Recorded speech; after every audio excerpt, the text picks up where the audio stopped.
use. For us to get the raw materials, there should be a policy on land ownership and use. Today, large parts of our lands are used for real estates, galamsey, and among other things. We will not get the raw materials for the herbal industry. So there should be a policy on land ownership and use. Or if there could be a way that the association could get funding to buy large swaths of land to cultivate the medicinal plant, it will make the vision come to pass. Number two, we've been asked to invest in research and development.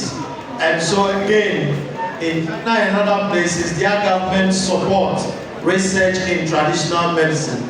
So those who matter in policy, I'm looking at somebody here, those who matter in policy should take some of these things to the next level. Number three, there is advocacy for a national training center for practitioners. For them to invest quality in their products, they need to be knowledgeable. And the way to go is to get a national training center where they will have that experiential knowledge. Number four, sourcing of raw materials.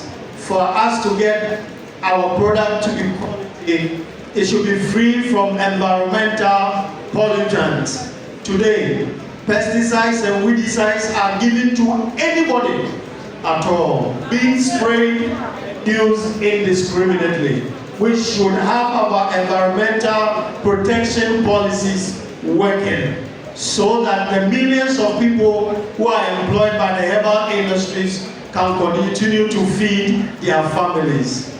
Number four, collaboration. Practitioners, if you look at Professor Duncan's presentation, he is working with researchers. Gain the trust of researchers. Researchers keep the information confidential, and together we can move traditional medicine forward. Regulation.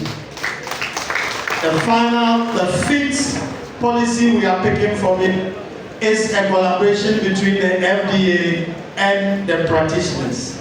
But I want to add my voice to the voices of the practitioners here, that the FDA should come to some extent to our level.